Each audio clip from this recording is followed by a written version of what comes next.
શું ફરક પડે છે? આપણી પાસે લાખો કરોડો રૂપિયા હોય કે ઘણા બધા ઘરો હોય, તેમજ ખૂબ મોંઘી ગાડીઓ હોય, તેનાથી શું ફરક પડે છે? ખાવા માટે તો ફક્ત 2 રોટીની જ જરૂર છે અને જીવવા માટે એક જ જિંદગીની જરૂર છે. ફરક ત્યારે જ પડે છે કે આપણી જિંદગી આપણે કેવી રીતે જીવ્યા, કેટલી ખુશી આવી આપણી જિંદગીમાં અને આપણા લીધે કોને કોને ખુશી મળી, કેટલા માણસોને ખુશી મળી, તે જ ફરક પડે છે.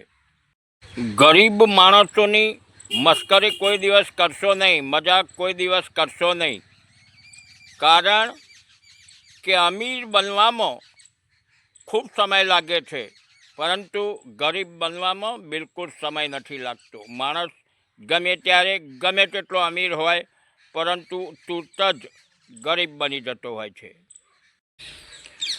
દુનિયામાં સૌથી વધારે જે માર્યો જતો હોય તેવો જીવ છે મુર્ગો. કારણ કે મુર્ગો દુનિયાને જગાડવાનું કામ કરતો હતો. જે દુનિયાને જગાડવાનું કામ કરે છે ને, તે હંમેશને માર્યો જાય છે.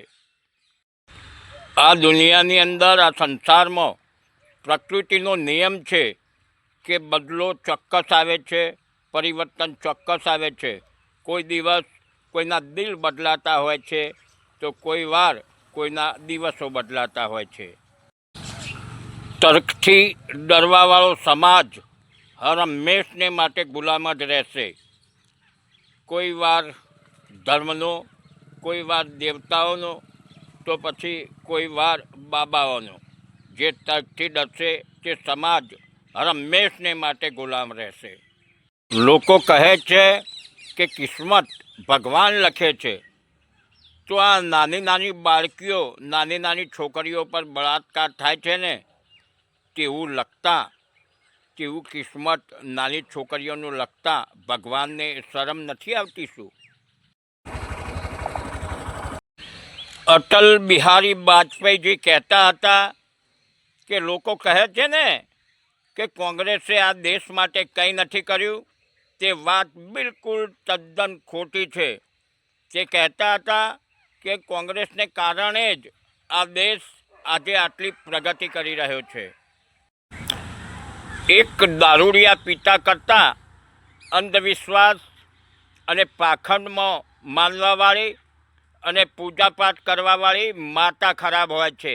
કારણ કે દારૂડિયો પિતા તો બાળકો ફક્ત દારૂની જ પ્રેરણા લે છે પિતામાંથી, પરંતુ જો માતા અંધવિશ્વાસ પાખંડમાં માનવાવાળી હોય, હંમેશને માટે બાળકોને અંધવિશ્વાસ અને પાખંડ તરફ ધકેલી દે છે.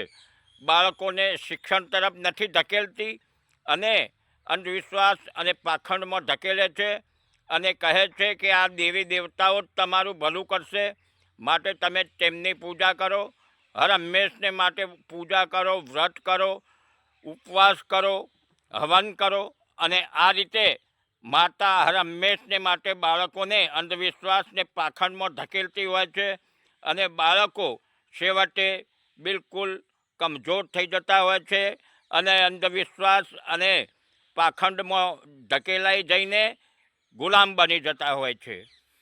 વાત સમજવા જેવી છે દોસ્તો. ન સમજાય તો ફરી સાંભળો, સમજો અને હોશિયાર બનો.